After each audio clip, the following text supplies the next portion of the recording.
Y a-t-il vraiment un nouveau syndrome advenu dans notre 21e siècle dans le monde médico-soignant? On peut penser que non. J'en veux pour preuve cette gravure de Gustave Doré du 19e siècle que nous pouvons prendre le temps de regarder ensemble. Un homme dans son fauteuil, assis, avec un regard qui ne regarde personne, peut-être dans le vide, avec ses bras levés en avant, qui fait des gestes que nous connaissons bien, nous soignants. On aurait envie de penser dans une association de pensée anachronique. S'il avait une potence, peut-être qu'il l'attraperait. Et effectivement, avec son bras droit, il repousse la mort. La mort a déjà une main sur lui. Mais je ne sais pas s'il la voit. À côté de la mort, une jeune femme, sa fille, sa femme, se tient à leur côté et les mains jointes. Elle assiste impuissante à la scène. Elle ne peut intervenir sur ce qui se joue et elle ne pourra pas empêcher ce qui se joue. Un degré de plus avec la religieuse qui tourne le dos à la scène. Ce qui se vit là ne la concerne plus. Elle a pris son chapelet, sans doute prit-elle pour la personne qui est dans le fauteuil, mais elle ne peut, que ce soit comme soignante, que ce soit comme accompagnante, intervenir sur ce qui se joue. Voilà bien ce délirium que nous vivons dans cette gravure. Et si j'ai réutilisé ce mot, c'est parce que nous ne l'avons pas gardé en français, alors que c'est un beau mot latin.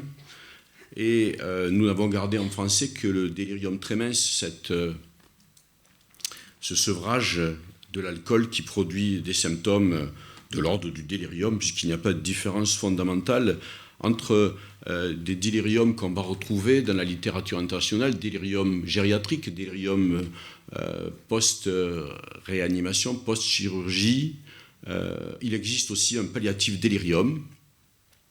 Et je trouve que c'est très intéressant d'utiliser un mot qui dit syndrome, et non pas ce que nous utiliserions en français, c'est-à-dire quelque chose de l'ordre de agitation-confusion, qui du même coup dissocie quelque chose qui est de l'ordre d'un véritable syndrome.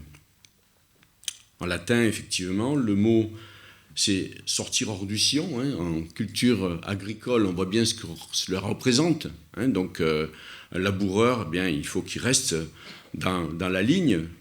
Et lorsqu'on sort hors du sillon, ben, c'est compliqué pour tout le monde. Effectivement, pour nous, en culture électrique, électronique, on dit plutôt péter un câble.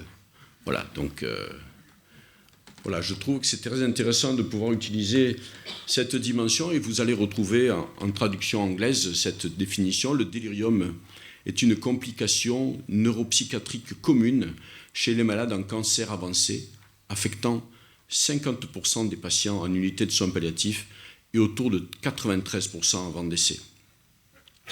Donc, on retient bien sur les dernières publications que nous avons cette dimension neuropsychiatrique, on ne sait pas vraiment ce que c'est, qui touche au final énormément de gens avant le décès.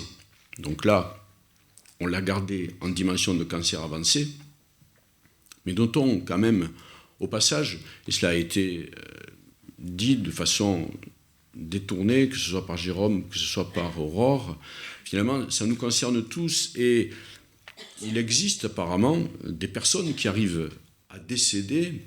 Dans la littérature, on a toujours décrit des gens qui vont mourir en odeur de sainteté, c'est comme ça qu'on disait avant, avec une sorte d'odeur qui existait pour des gens qui arrivent à mourir de façon détendue, apaisée.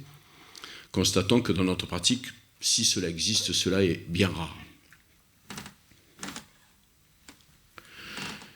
C'est quelque chose qui est très important pour nous. C'est une véritable clinique. C'est une véritable clinique. Pourquoi? Parce que la clinique médicale privilégie de très très loin la clinique de la vie, la clinique qui va permettre que la vie se poursuive, la clinique de la guérison. Et nous sommes toujours en manque d'une vraie clinique palliative. Le fait que les étudiants en médecine puissent apprendre que la mort va advenir, qu'il y a des signes qui disent que les choses vont mal tourner.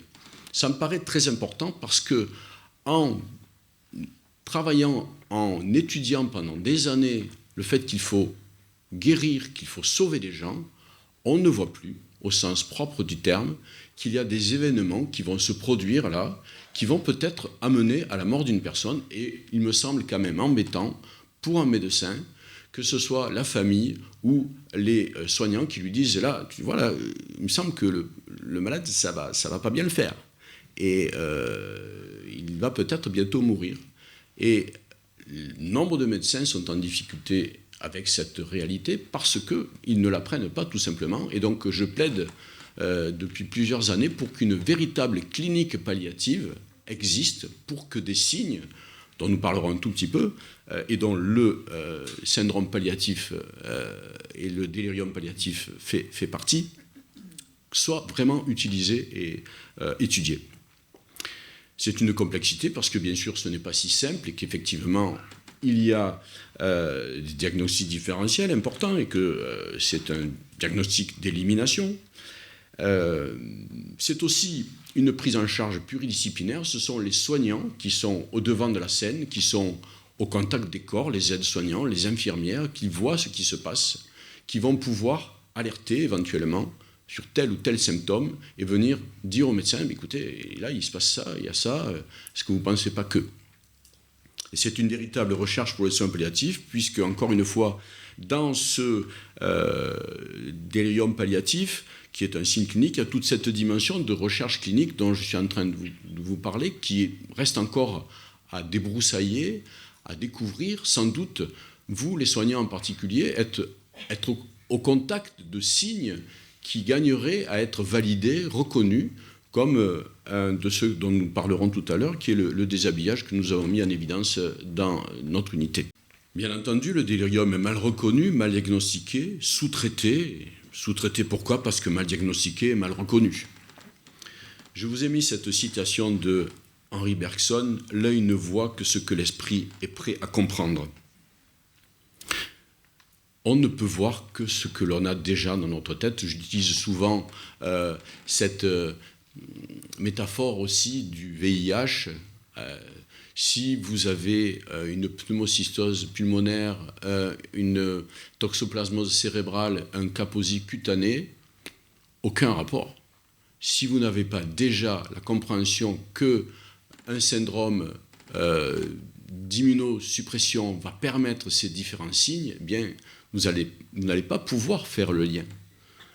Nombre de médecins ne vont pas percevoir, puisqu'ils n'ont pas appris, que ce délirium palliatif est un délirium palliatif et que la recherche d'étiologie, au bout d'un moment, est vaine et s'inscrit dans un cadre qui va devoir être compris comme un cadre palliatif.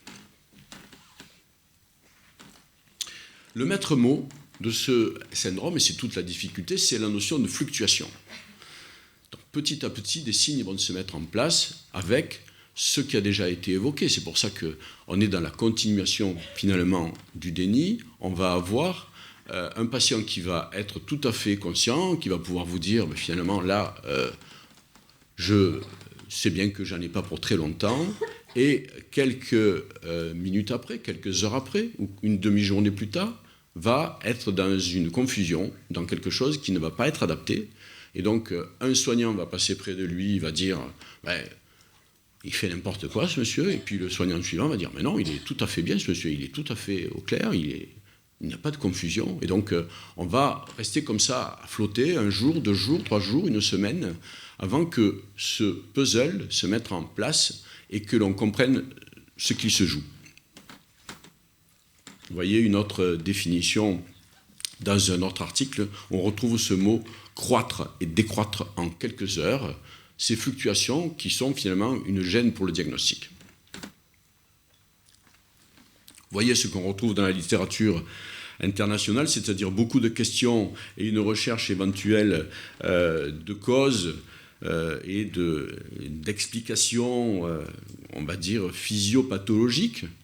Et on n'a rien de vraiment intéressant à se mettre sous la dent. C'est pour ça que je partage, bien entendu, ce qui a été dit par Jérôme Alric et par Aurore Brenner aussi, cette effraction finale de la mort est peut-être une cause majeure de ce pétage de plomb final. Nous oublions tous en permanence que nous allons mourir. Nous vivons, comme le disait Pascal, le divertissement qui nous permet d'oublier que nous allons mourir. Peut-être y a-t-il un moment où on ne peut plus l'éviter. Peut-être qu'il y a un moment où la mort est là et qu'elle ne peut plus être contournée par le déni et qu'une explosion se produit et que le délirium se met en place. Nous retrouvons donc ces chiffres donc dans la cohorte de Morita, avec effectivement autour de 93% des patients, avec, vous voyez, dans une cohorte moins importante, avec moins de signes de délirium, mais toujours, et on le retrouve systématiquement dans la littérature, lorsque le délirium est présent, vous avez toujours davantage de mortalité. C'est un signe pronostique. C'est un signe pronostique qui a bien montré l'équipe de Caracini, donc avec cette médiane de survie qui est inférieure lorsque le délirium est présent versus l'absence de délirium.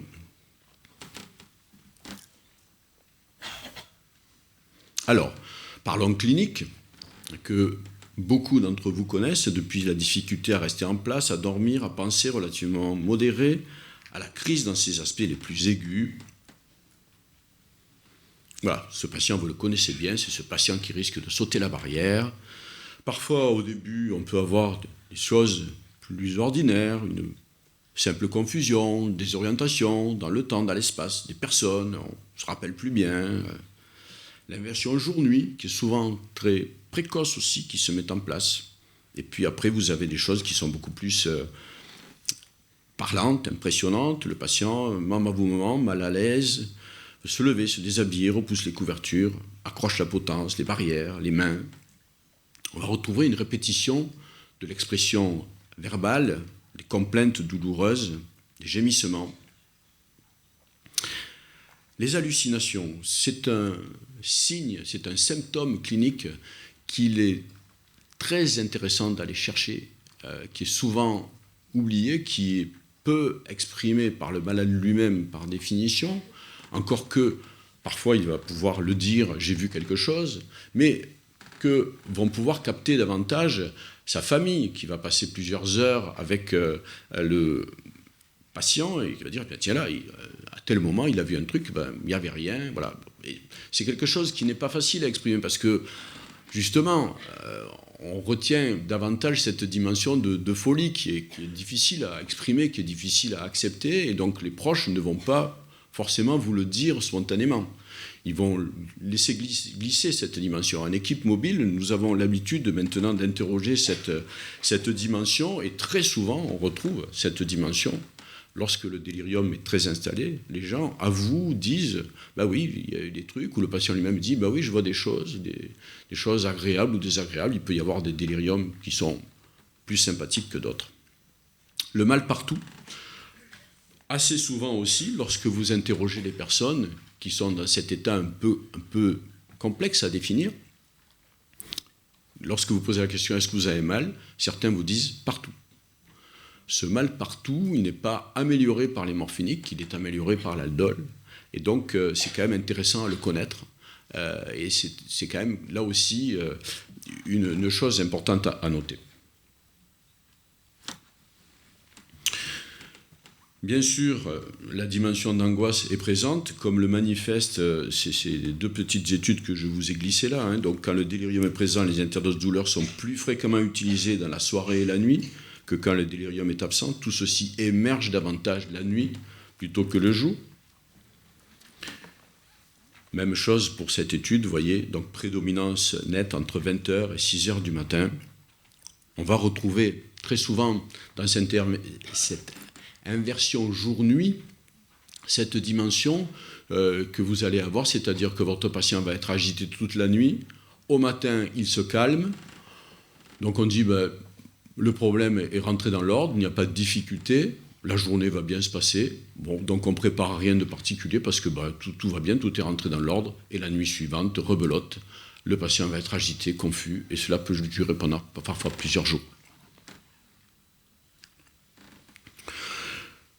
On est bien dans un syndrome entité que l'on définit globalement, mais bien sûr, ces éléments sont différents pour chaque patient. On va avoir des fluctuations différentes entre patients, des fluctuations pour un même patient, et donc on définit un cadre conceptuel dans lequel chaque malade va trouver sa place de façon unique. Nous venons de voir le délirium hyperactif, ce patient qui saute la barrière. Et la littérature retient le délirium hypoactif, qui est intéressant à connaître aussi, avec ce patient qui est avec une lenteur psychomotrice, une léthargie, une sédation. Un patient, vous ne savez pas s'il vous regarde, si vous ne vous regardez pas, il a les yeux ouverts. Quand vous posez une question, il balbutie quelque chose, il n'est pas en coma, il n'est pas complètement présent avec vous. Voilà, c'est un état limite qui est difficile à définir, avec des situations, je me rappelle très bien sur l'UASP, une situation que j'avais connue, une patiente qui était restée 2-3 jours avec, en posture de ce type, avec une escarre qui avait fini par se mettre en place entre sa mâchoire et sa clavicule. On avait pu mettre de l'aldol dessus et elle avait émergé quelques jours avant de décéder. Donc, a posteriori, je me suis dit, mais c'est un délirium hypoactif, probablement, qu'on a connu. Cette dame nous regardait sans nous regarder, n'arrivait pas à parler. Donc, c'est une situation qui n'est pas si peu fréquente, mais effectivement, comme on ne sait pas vraiment l'aborder, eh bien, souvent, et comme elle fait peu de bruit aussi, le patient est relativement calme, il ne bouge pas, à contrario aux malades qui sautent la barrière, où là, on a tendance à venir voir ce qui se passe et on a souci de lui. Voilà, c'est une situation qui n'est pas toujours prise en compte dans les services. Voilà, donc hyperactif, nous en avons parlé, on va parler des échelles tout à l'heure. Donc je voudrais rappeler maintenant dans ce cadre ce signe clinique majeur et donc rendre hommage à Maryse Mailly et à Josiane Chevalier-Michaud qui ont œuvré pour cette belle étude que nous avons faite il y a plusieurs années dans notre service du l'UASP avec, voyez, à partir de réflexions de soignants. Hein, donc, il se dit toujours, les soignants, que le fait de repousser les draps, de se déshabiller, est un mauvais signe clinique. Eh bien, on a voulu voir ce qui se passait. Nous avons eu, cette année-là, environ 75 personnes décédées. Sur 75 personnes décédées, environ 25 personnes ont repoussé les draps. C'est un geste que vous connaissez bien, les soignants, hein, dans un geste assez solennel. Le patient, souvent entre deux os, va repousser les draps ou bien va se déshabiller. Donc, vous rentrez dans la chambre, vous trouvez la personne dénudée, donc vous lui remettez la chemise et vous revenez demi-heure après, à nouveau la chemise a été enlevée. Et bien qu'on a pu montrer dans cette cohorte que donc 2 personnes ne sont pas décédées, donc ce n'est pas un signe à 100%, hein, bien sûr il faut être prudent, comme en médecine toujours, hein, mais c'est un signe pronostique fort avec dans cette étude, en gros dans la semaine, plus de 80% des gens sont décédés avec une moyenne et une médiane à 3 jours. Voilà, donc vous avez nombre de personnes qui décèdent dans les heures ou jours à venir. C'est un vrai stress pour le malade, c'est un vrai stress pour la famille, pour les soignants. Vous voyez que les malades s'en rappellent assez souvent, d'autant mieux qu'ils sont en meilleure forme, bien sûr. Donc, notons aussi que l'hypoactif délirium n'est pas moins inconfortable, en particulier au niveau des hallucinations, que l'hyperactif délirium. Et là aussi, les manifestations fortes constituent un stress pour les soignants. Et constatons aussi que la littérature retrouve ce que ce stress pour la famille va favoriser l'agitation, va faire pression sur les soignants, et que le palliatif délirium est bien une cause de sédation au niveau international. On va souhaiter que tout ceci s'arrête éventuellement en sédatant fortement le patient.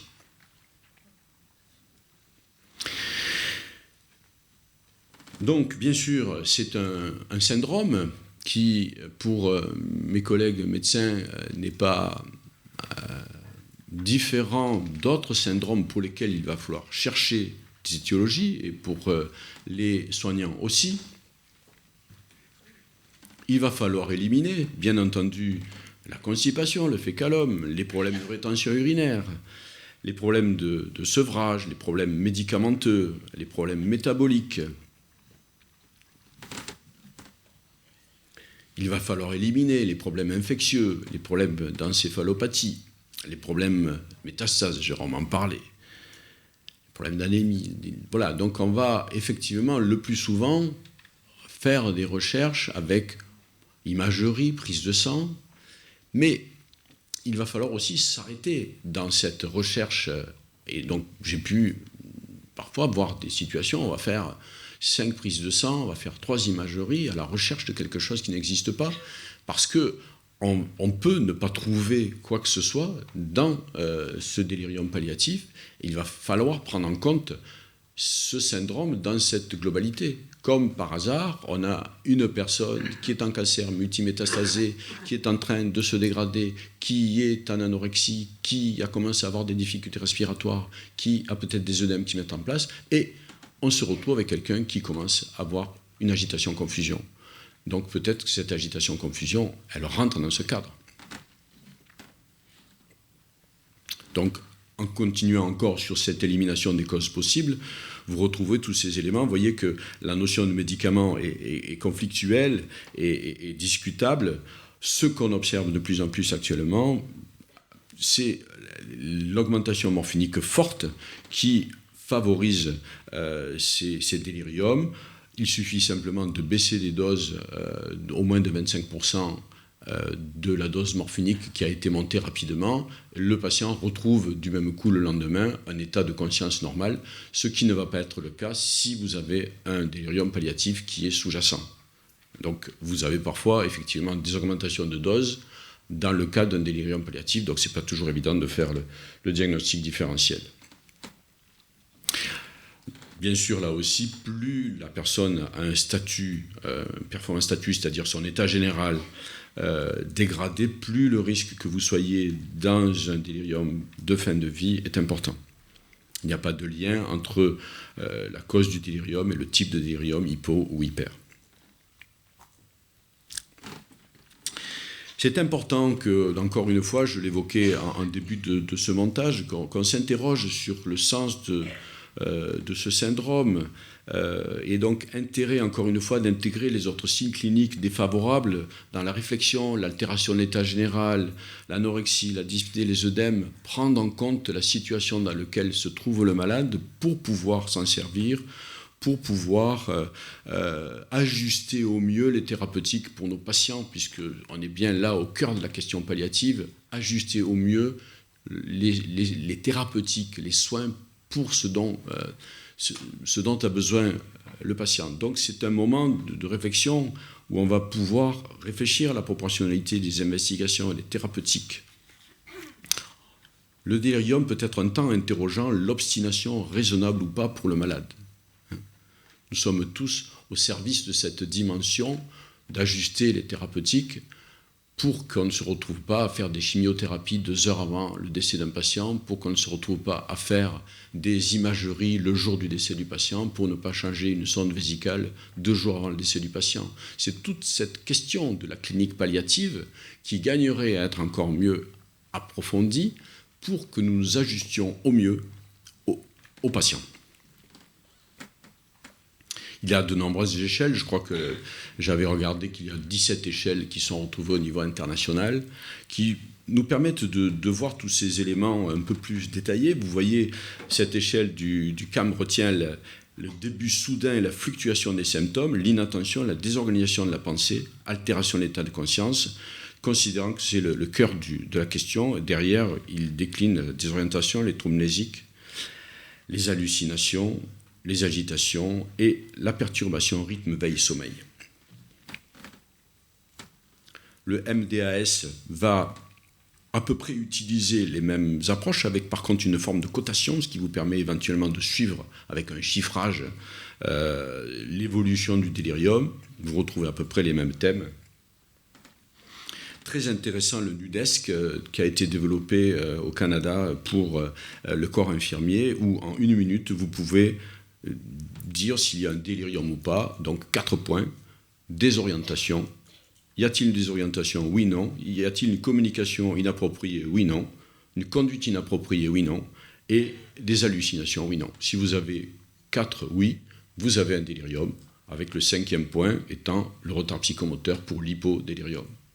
Et c'est quand même très intéressant de pouvoir rapidement faire le tour de ces éléments et qualifier l'état dans lequel se trouve la personne, quitte ensuite à ce qu'on fasse une recherche étiologique. Mais réaliser cette dimension est très, très intéressant. Le traitement non médicamenteux, bien sûr, est important. Ça peut être l'occasion de parler du relationnel, des soins, de la réassurance. Je pensais simplement, et vous le savez, une famille passe l'après-midi avec le malade, de 2h à 6h, ils sont là, il ne se passe rien, tout se déroule tranquillement, la famille part, à 6h30, le patient saute la barrière, quand il est tout seul. Voilà, donc la réassurance, bien entendu, est un élément majeur, et on mettrait, j'ai envie de dire, un soignant à côté de chaque patient. Peut-être qu'on n'aurait pas besoin de médication. En tout cas, on pourrait débattre sur ce sujet. Le traitement médicamenteux relève donc de l'allopéridol, l'aldol, qui est reconnu au niveau de la littérature internationale comme apportant un bénéfice sur cet état, avec plusieurs voies qui sont possibles, par voie orale, par voie IV, par voie sous-cutanée, intramusculaire possible, encore qu'on ne l'utilise pas en soins palliatifs sous cette forme.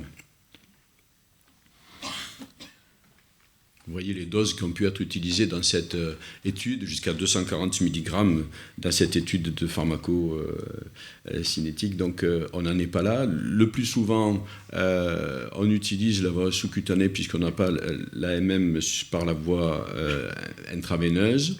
On a les mêmes effets, on peut dire, quelle que soit la façon de le donner. Par contre, on va avoir une légère sédation avec la voie IV dans l'heure, parfois un petit peu plus par voie orale. Mais Béla Brinca nous dit bien que ce n'est pas un agent sédatif, et nous sommes témoins tous les jours de personnes qui peuvent être sous 15-20 mg d'aldol et qui se déplacent et qui peuvent avoir tout à fait un éveil possible. Il n'y a pas de différence fondamentale avec les autres neuroleptiques, et il n'y a pas d'avantage supérieur des autres neuroleptiques, et en particulier, vous voyez, l'olanzapine et la risperidone, nous ne les avons pas par voie générale actuellement en France, donc on peut tout à fait continuer à utiliser l'aldol dans cette indication. Je ne peux vous donner de posologie avérée et de façon caractérisée. Au niveau de la littérature internationale, il reste encore de nombreuses questions. Efficacité, risque, dose optimale, titration doivent être mieux définies. Faut-il augmenter les doses jusqu'où? Faut-il parfois, certaines équipes font des rotations de neuroleptiques. Certaines équipes rajoutent des benzodiazépines pour favoriser la tolérance aussi. Faut-il traiter l'épisode? Certaines équipes injectent par exemple 5 mg d'aldol et ensuite ne le réutilisent pas avant le nouvel épisode. Faut-il prévenir le suivant? Est-ce que traiter l'épisode en heure ou en jour, c'est traiter le délirium, ou bien il constitue une globalité? Il est important de suivre dans les services ce qui se passe. Voilà, donc si je propose cette solution de la seringue électrique de l'aldol, c'est bien parce que dans les services, souvent, donc c'est un médicament qui est peu utilisé dans cette indication, et donc les soignants ne vont pas faire d'interdose. Si vous avez à nouveau une réémergence, eh bien, vous n'allez pas avoir d'intervention là-dessus. En utilisant une seringue électrique,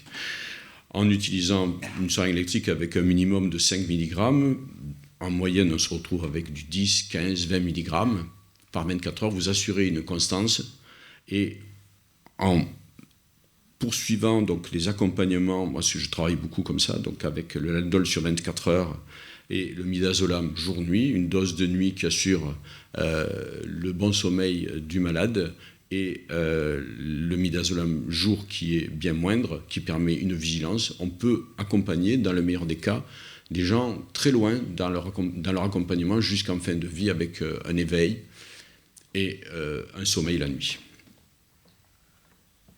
Je vous remercie.